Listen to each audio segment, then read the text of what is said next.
Hello there. And again, thank you for the comments that you sent in from our last episode. We really do appreciate every letter that you type and send to us. Thank you.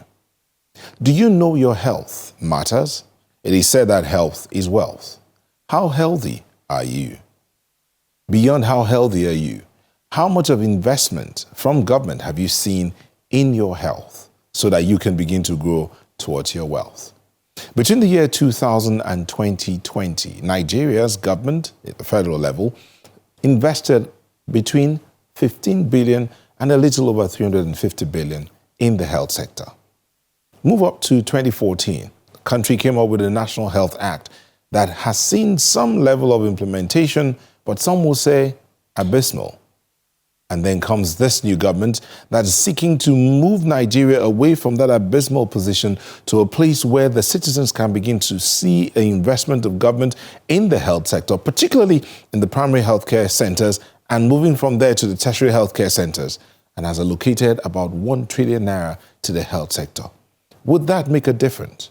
Newsnight sat down for a conversation with the coordinating Minister of Health and Social Welfare, Professor Mohammed Ali-Pate, who talked to us about the implementation plans of government in that sector, and they called the year 2024 the year of implementation. Professor Mohammed Ali-Pate, thank you for speaking to us on Newsnight. Thank you for having me. Let's start off from, this is your second stint as a minister. What's it been like for you from then? Took a break, went out to the international scene, and then you're back in here as a Minister of Health. And now a bigger portfolio, even social welfare as well. It is a tremendous honor and privilege that the President asked us to join his team to help move the sector and to move this country forward under his leadership. So I'm so grateful for the opportunity to come back after so long and after learning a lot more and finding ways to contribute in making this country even much better than it is today. If I remember correctly, one of the things that were paramount to you at the time you were in your first stint as minister, remember right, you came from the Primary Healthcare Development Agency.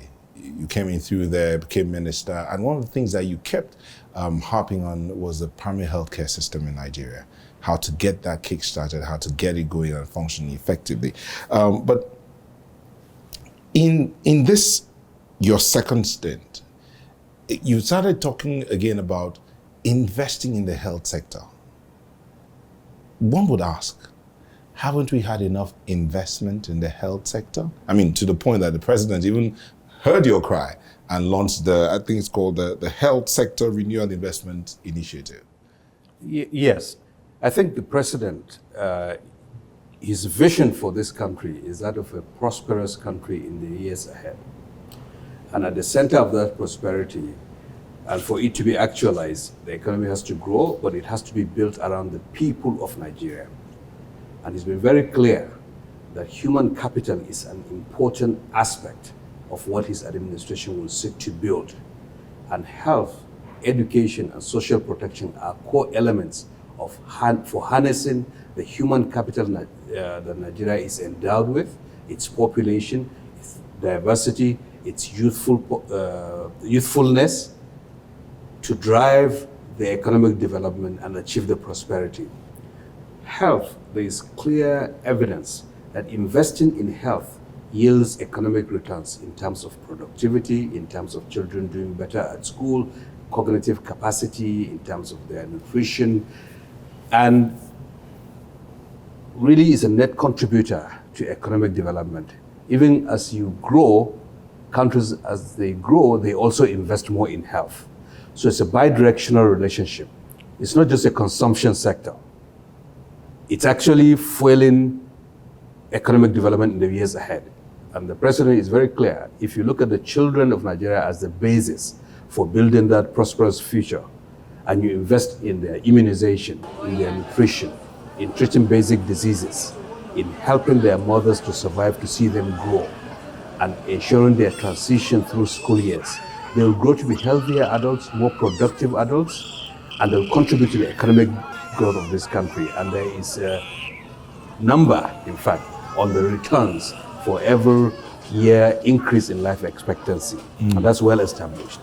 And consistent with the President's renewed hope agenda with health and education and social protection as core elements of the human capital agenda that he is pushing forward for Nigeria, we did articulate for the sector what is it that we will be aspiring to do. And it's very simple.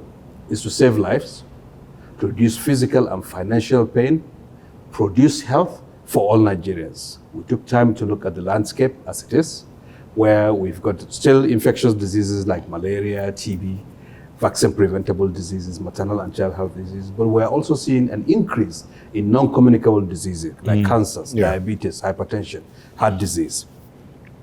How do we then ensure that those elements are addressed and that they are not addressed at a huge cost? That means they are affordable and that it's for all Nigerians, so that we don't leave the poorest and most vulnerable behind as we address it, or the rural poor versus the urban poor, or the wealthier have access to highest quality and the rest don't have it. And that's why, in the wisdom of the President, this agenda was crafted to do it for all Nigerians. And there are 4 pillars in that. The first is to improve the governance of the sector, so that the federal government works with the state governments in the context of the national health system, which is provided for by the National Health Act of 2014. That had never been operationalized. We have been able to operationalize it under the leadership of this President. And to bring our development partners in a compact between the federal government, state governments, and the development partners. The private sector is an important party. The civil society is an important party. At the end of the day, to orient our work in the health sector to respond to the needs of our citizens. We have a People's Voices survey, for instance, to understand what do Nigerians expect and how do they want us to respond to that, so that we are responding to legitimate needs of our citizens and engaging communities, the traditional leaders, the religious leaders, as part of this whole of society approach, and strengthen our regulatory entities, and I can speak more about that. The second pillar deals with the interventions that are necessary to improve population health outcomes, from preventative interventions, because it's easier to prevent certain diseases before they occur, and to do that in a multi-sectoral way, whether it's dealing with nutrition, whether other ministries in environment, in water resources management, in agriculture, in multi-sectoral way. And then primary healthcare as the basis for the care delivery system, and expanding the basic healthcare provision fund, which we've refined, which is a pool of resources the federal government has put together to be complemented by donors. And it was launched as part of the President's Health Sector Renewal Investment Initiative, where development partners committed almost $3 billion over the next 3 years to invest in improving population health outcomes, whether it's malaria, TB, HIV, as well as maternal and child health and immunization, alongside federal government investments. Just next week, in fact, we will sign with the Global Fund an agreement for the grants that they will be providing through implementing entities, some of which are outside government, but it's to deliver for Nigerians, and to improve the quality of our hospitals, because they are also integrated within an integrated health system. So the primary health care system is the first level, but cases get referred from the primary healthcare level to higher level, to hospitals, cesarean section, so comprehensive emergency obstetrics services to be provided, and more complicated diseases or other diseases that require specialized care have to be provided at tertiary facilities to revamp that infrastructure, equipment, physical infrastructure, and the people that are running those facilities, so that we can be able to deliver the services to improve the health outcomes of Nigerians. The third pillar, if I can add, is the value chain of health, which has never really been attended in a systematic way. Over the last several years, we've become net consumers of health products manufactured from outside our country. Yes, indeed. And we have not harnessed the potential that exists to produce generics. Medical devices, 100% are imported. We don't have that luxury anymore, and the President, in his wisdom, kicked off an initiative to unlock the healthcare value chain. That is the third pillar. And the final pillar is that of health security, to ensure that the gains we make will be sustained. When outbreaks occur, like COVID, or other outbreaks that may come in the future, or immediate disease outbreaks that we are used to. How do we sense them, respond to them through our Center for Disease Control with the states, and in a concept that is called One Health, where we have a steering committee, Ministry of Agriculture is part of it in terms of the veterinary animal health angle. Environment is part of it because the ecological changes have implication for human health, climate change have implication for human health. Water Resources Ministry and the Health Ministry, anchored by the Centers for Disease Control, so that we are ready, we have good surveillance system to strengthen those vehicles, so that if an outbreak occurs, we can be able to detect it and respond to it as quickly as we can. Those are the 4 pillars of this effort that the President unveiled as part of his renewed hope agenda for Nigeria. You know, these 4 pillars, again, I know when I started, I asked a question that some people will be asking. We've had investment in the health sector over time, but we still end up going around the same circle because the human capital side, that's on one side, that's the human capital. We have people leaving the country in droves, but we'll get to that. But where the equipment and resources have been provided, they're not available. I think there's a misconception that is very prevalent that we've invested enough, but we have not. If you I didn't say enough. I didn't say enough. Well, a lot is what I said. Well, even of what we're investing, just unbundle it. Okay. Nigeria's health spending is about $75 per person. Only about $13, $14 per person per year is from public resources, from governments. Much of the spending for health in Nigeria is coming from households Out of pocket. and out of pocket. That is not efficient. There are countries that have the similar levels of economy have spent a lot more. If you're spending $13, $14 per person, what can you buy with that? When some countries are spending thousands of US dollars per person for health. UK and other European, I'm not even going to talk about them. The OECD countries, some middle income countries spending much higher. Even in Africa, there are countries similar level with us. If we benchmark, they're spending much higher level per person for health. So we have not spent enough. Granted, of the amount that we are spending, could we get more value for it? Yes, and that's why focusing on primary health care is going to improve the allocative efficiency, meaning that we deal with malaria at the primary health care level. We immunize more children so they don't get pneumonia, which is more expensive if you go to higher level facility. In some of our teaching hospitals, diseases that could be treated at the primary health care level end up in the teaching hospital. It's several folds more expensive. It's not efficient. So the reform to push the front ends, to invest in the infrastructure, the equipment, and the human resources is improving the efficiency of the spending that we already have, even as we're expanding the envelope. And the President is very determined to do that, which he showed in 2024, so that we move towards the direction that whatever we spend, what is the return? We've not spent enough. And when you look at the infrastructure in our facilities today, we don't have the infrastructure that the size of our economy and size of our population demands. Whether it's cancer equipment, whether it's for kidney diseases, whether it's for surgical procedures, and no wonder those who can afford it will fly out and pay out of pocket expensively to get care outside, because those countries have invested in the infrastructure, the human resources to deliver them, and then leave everybody else who is poor to remain in the country. But this President is saying, let's invest more. Let's improve the resources available.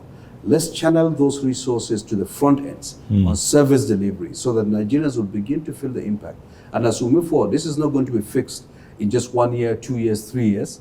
It will take much longer because the disinvestments or the inadequate investment have lasted for many, many years.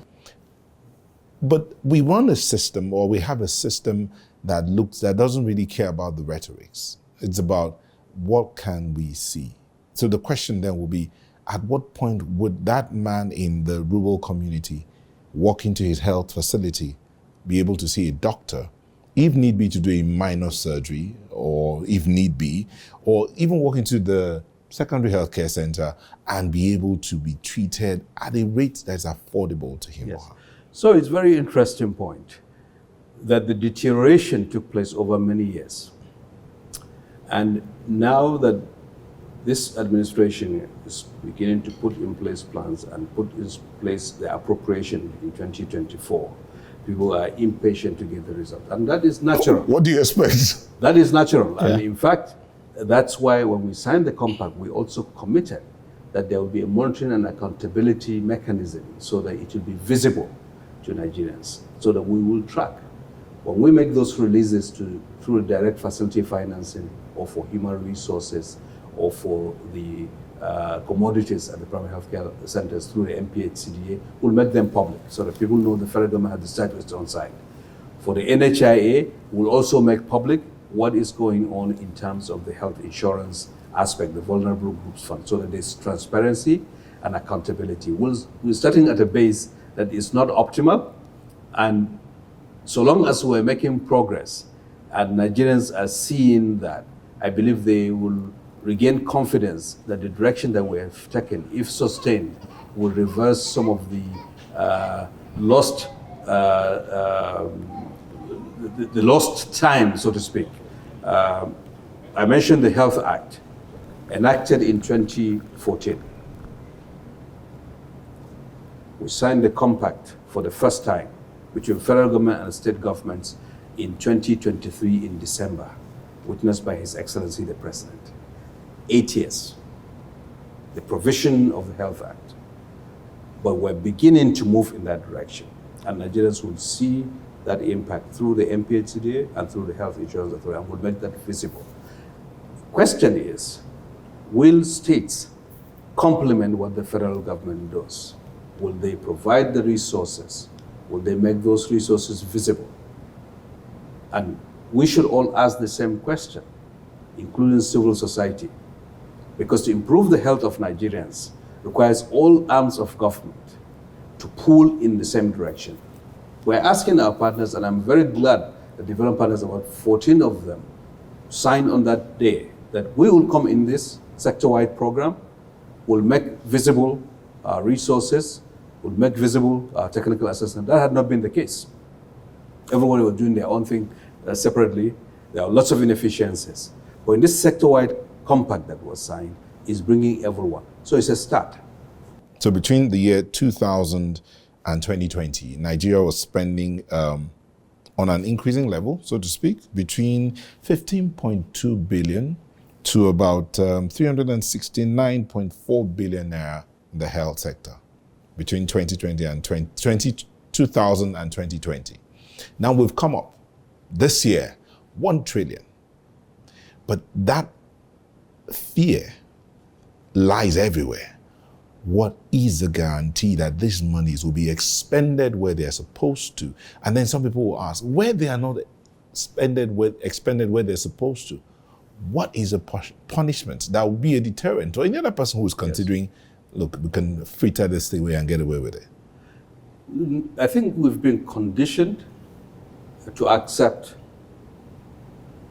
very, I would say, low levels of expectation, to have low level of expectations over time.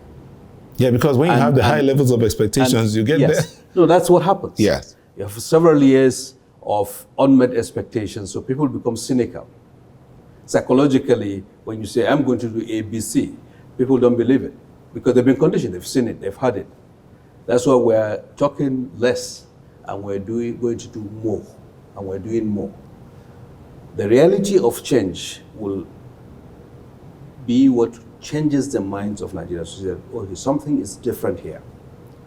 In the next 3 to 6 months, you will see groundbreaking. I'm not saying just plans again, but groundbreaking of major infrastructural investments to expand diagnostic capabilities all over this country, at least 8 of them, and 2 major oncology centers. In 2024 budget, we have put in resources that the President directed for the 6 geopolitical zones of Nigeria through our teaching hospitals to expand their cancer equipment, infrastructure, so that Nigerians have access to cancer therapy if they are afflicted by that deadly disease. That is not abstract. That is real. And it's in the budget, and we intend to execute it alongside the Nigeria Sovereign Investment Authority.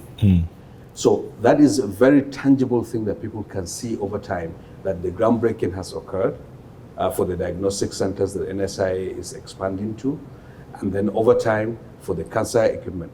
This has been discussed for many years, but not executed. With those in leadership, Yes. who many times, like you mentioned earlier, will just leave the country and go take out of pocket and pay billions of dollars to get health out there, would they be mandated not to go out for medical health? Especially those who are in public service, to say, look, taxpayers' money, sit here and attend those same hospitals you expect Nigerians to go to. I think we have to believe in ourselves as Nigerians.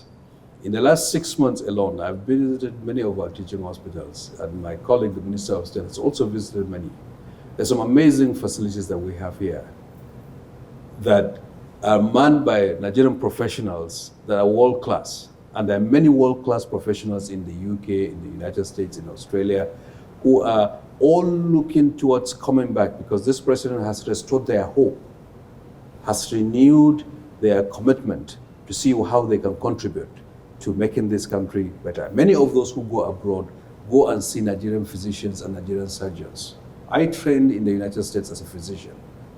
I did my fellowship in infectious diseases, and I know the caliber of professionals that we have all over the United States. There are many of them that are yearning to come. But now we have a president who is keen and has rekindled that hope.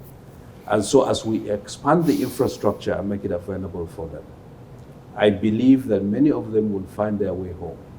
And Nigerians will begin to look around and see that there are services that they can get here. The diagnostic centers that NSIA is going to be building will improve the quality of the diagnostic, because that's one of the issues that have been there for a very long time.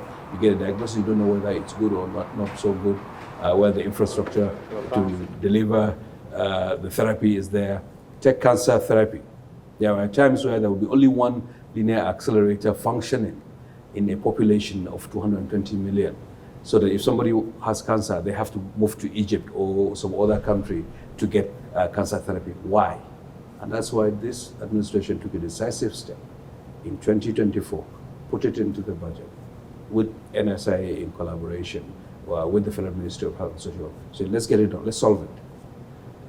Let's solve it.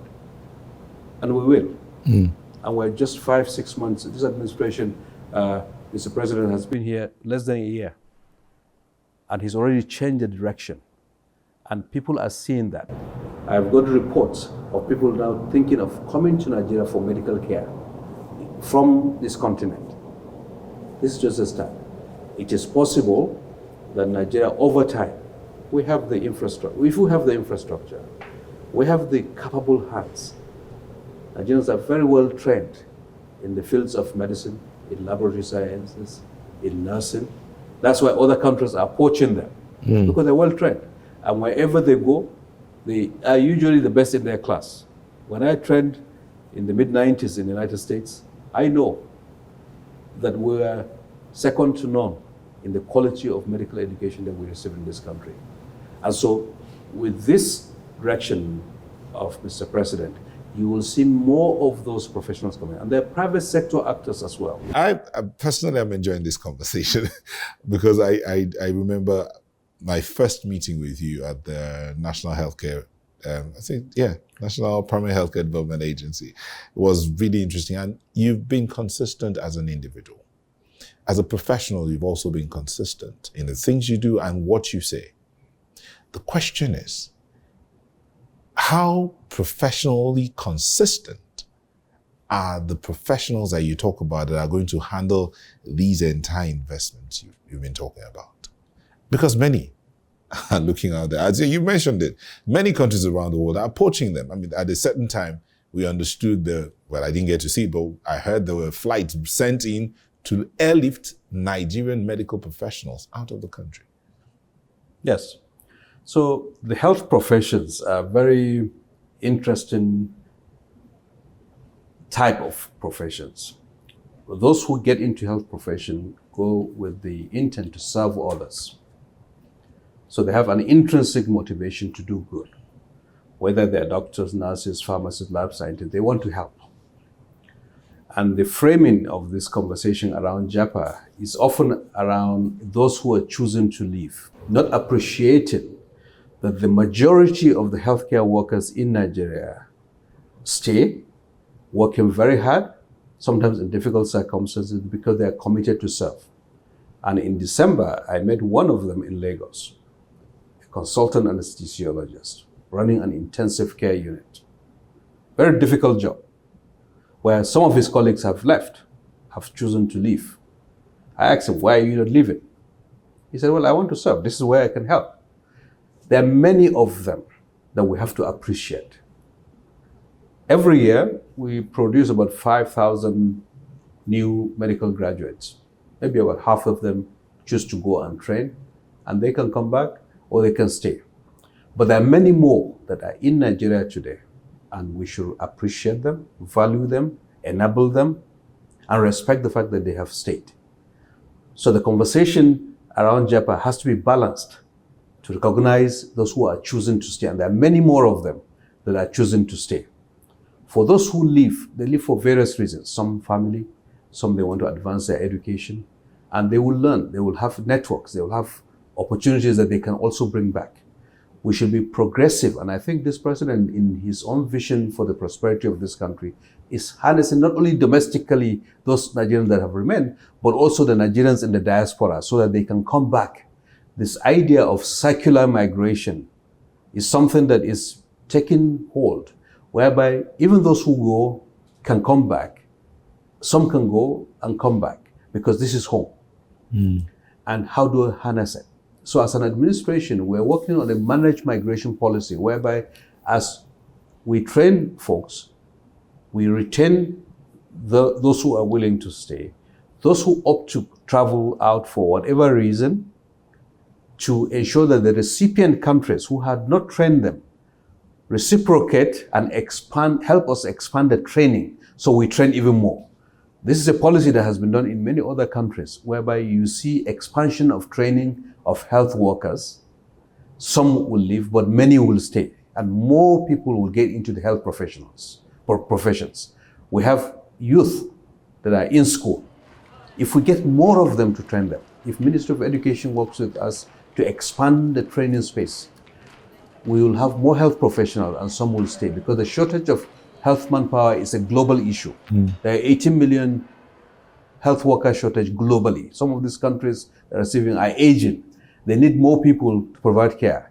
So we have the population, we can train more and expand that. And in the last few months, in the Federal Ministry of Health, we already doubled the quota of training for nurses and midwives in Nigeria. We're working to do similar thing for the medical schools and for other professional schools. What about the welfare package for them who are here? Because you keep hearing of incessant strikes by resident doctors, the Nigerian Medical Association, and Nigerians. Well, why are they always going on strike? Are they not supposed to be serving us? And many do not understand, again, the conditions under which they are serving. First of all, I think you should acknowledge that in the last 6 months, with this president in office, those issues that you have mentioned have not occurred. True. Not to take the health professionals for granted, but I think they've also been very responsible to say, look, we're going through a patch as a country. There are many legacy issues, some of which are 10, 15 years, promises that may have been made under different circumstances that have to be addressed. But let's dialogue. And we've continued to dialogue with them in a respectful manner, understanding that these are issues that government, different parts of government, whether it's Salaries, Incomes and Wages Commission, where the fiscal provisions have to be made. There are some that are more the functionality of the space where they operate. And that's why we're investing in the infrastructure in our hospitals, investing more in the inputs that are necessary for them to provide services, and addressing some of that. There are some issues that border more broadly beyond the sector, say insecurity. There are some health workers, there are professionals who have been affected by insecurity, sometimes targeted. And we've been reaching out to the security agencies, relevant entities, to ensure that we follow. And that's a challenge that we are facing as a country. And it didn't start in the last 6 months. But this administration is working hard to ensure that, in fact, we mitigate and the safety and security of all Nigerians is assured. Now, there are others that have to do with the regulation of the professions, for instance, and strengthening of the regulatory bodies. And just last week, you would have heard the president directing that the health professional regulatory bodies should maintain their funding from government. That's one of the key issues that some of the medical professional groups, the health professions, were raising with us, because if they are not funded by government, then they can extort more or exact more from the health professionals. And this president listens, and he approved that, look, this should not be done because there is a legitimate concern that is being raised. So in a constructive manner, if we put the health and well-being of Nigerians at the center, the doctors, nurses, pharmacists, lab scientists, and all of us were on the same side. We're on the side of the Nigerian person. It's not like there are two sides. We're all just living for influence. No, we're all on one side. We're on the side of the Nigerian people. And the kinds of things that happened in the past, we hope would be things of the past. Let's build together a future that is stable. You know, when I asked you a question about these professionals and their welfare, brings me to the other arm of your responsibility, social welfare. It's a big issue in Nigeria, where those in the public space seem to have their welfare catered for, but the public appears not to have any welfare package for them. And I do know that we mentioned earlier about the Social Action Fund for the 774 local government areas. How effective would this be to see Nigerians? I mean, in other climes, you hear them tell you, in the Nigerian budget, NELTA, for instance, or in other climes, hopefully we'll get there in Nigeria. In the Nigerian budget, NELTA, you have about $1 million kept aside for you. That's yours but not as if it's coming to you, but it's for your social, to ensure that you get your welfare needs and all of that. What's the plan for Nigeria? The social welfare of all Nigerian citizens is one of the fundamental objectives or goals that a government should pursue, and this government is pursuing. Security and welfare, constitution. Well, that is correct. And in that regard, all what government is doing across the life cycle is to enhance the welfare of the Nigerian person, whether it's through intervention of the Ministry of Women's Affairs, whether it's Ministry of Education in terms of the education of our children, whether it's taking care of adolescent women, adolescent girls, young women, mothers, or even the elderly, because I just met with the citizens. So there are many facets of that intervention, that mission really to address the social welfare of Nigeria. The government does. Now, in the context of the Social Action Fund, it's really an idea that is to develop productive social safety net, so that instead of unconditional transfers, but that you make those transfers that help individuals have a path out of poverty. There are different ways to address poverty, for instance. And one of those is education, is health, or giving individuals opportunity to work and having them engage productively so that they can have enhanced income that will take them on that path to contribute to the economy. Nobody wants to just remain stuck perpetually.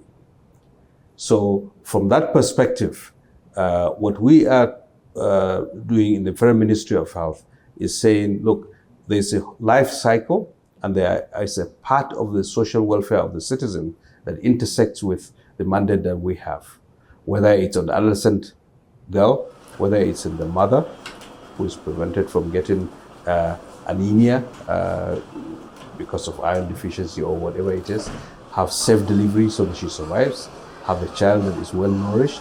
That is the primary healthcare aspect. It extends beyond that to the financial protection.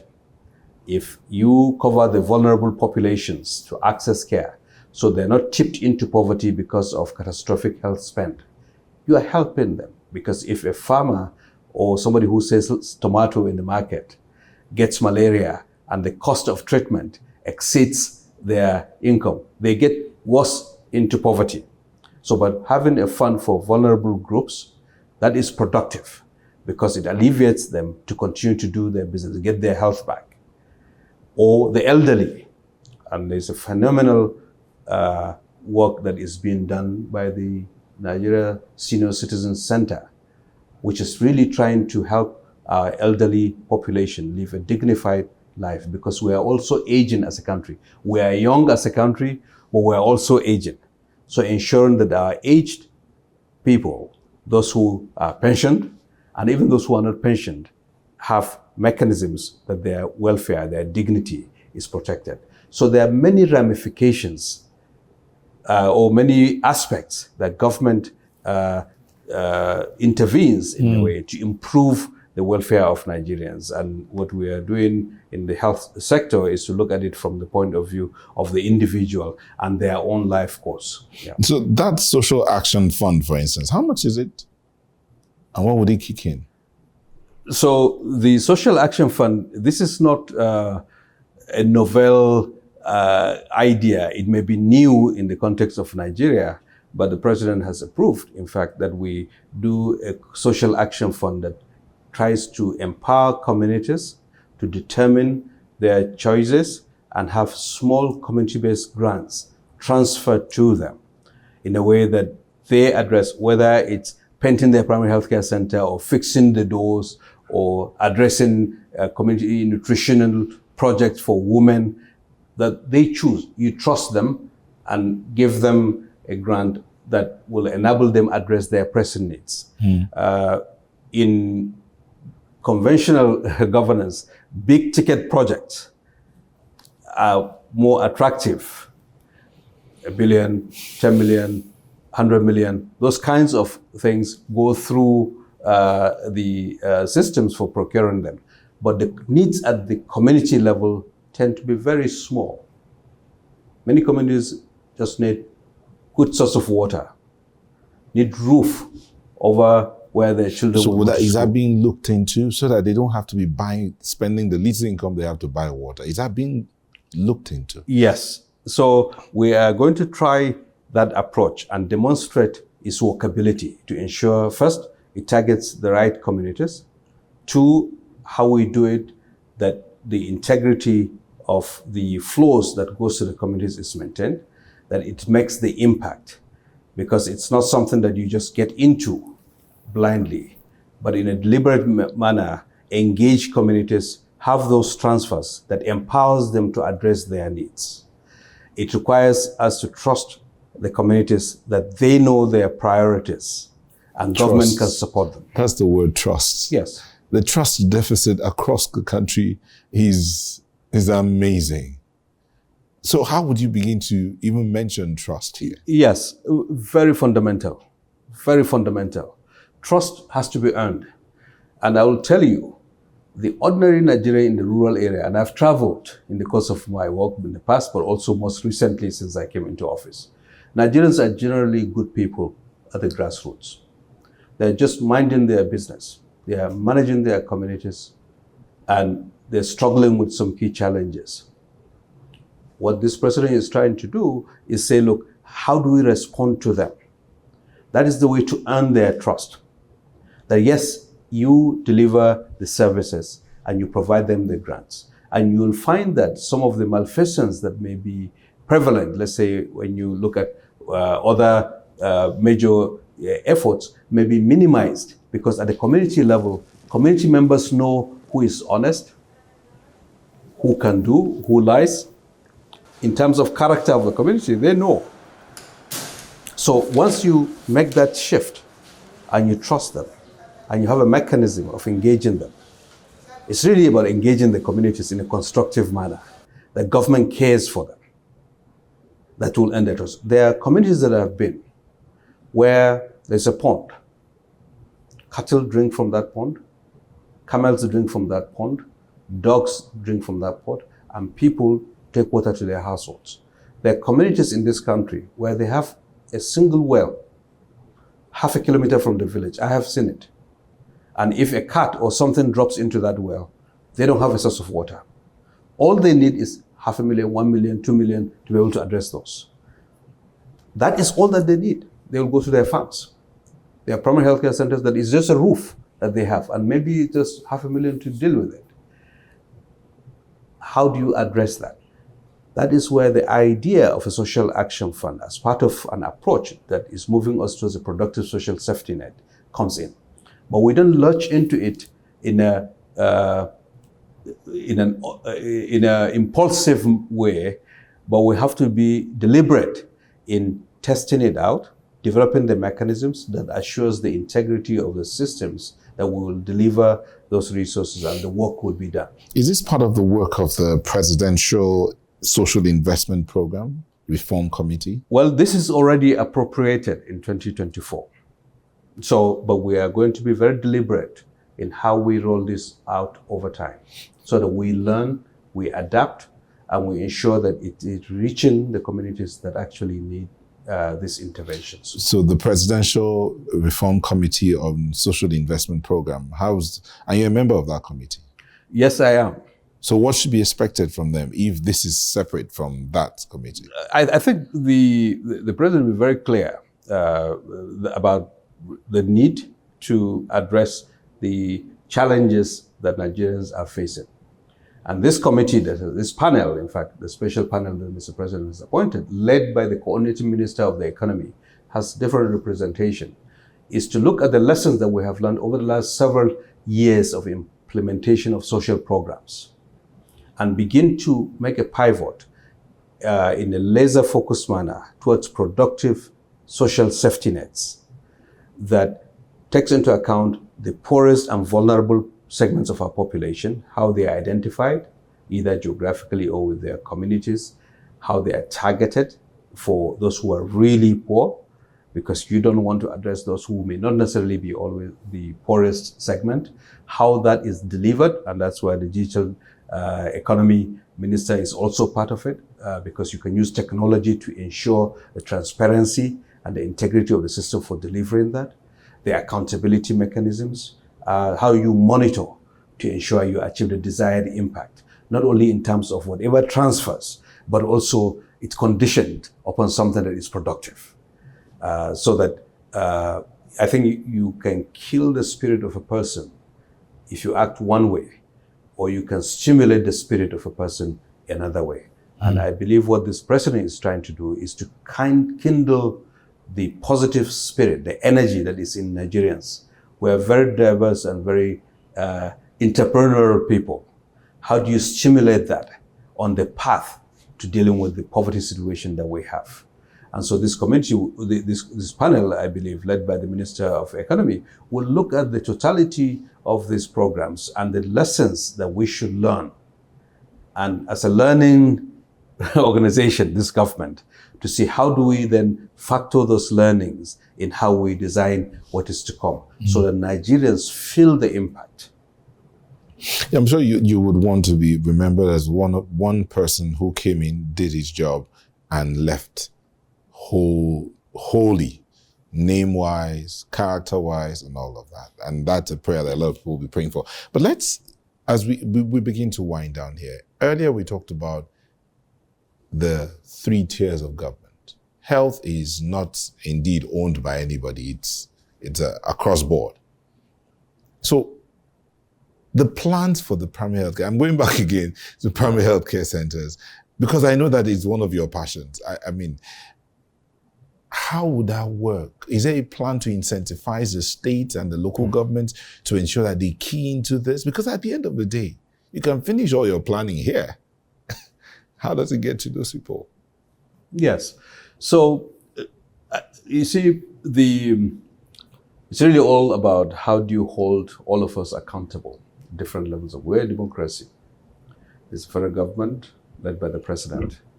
And we've made commitments, and over time, we will work to demonstrate that, in fact, we have tried to achieve those commitments that we have made. And I believe the state governments have also made commitments. They signed the compact, and they will work towards achieving those commitments, and people can be able to assess those commitments and hold each actor accountable for their actions. Basic Healthcare Provision Fund has a mechanism for ensuring that accountability across levels, and we'll track it and we'll make it public as we make those transfers for what the federal government is going to do. Now, there is a role for the civil society to also ask questions and in the media at the subnational level.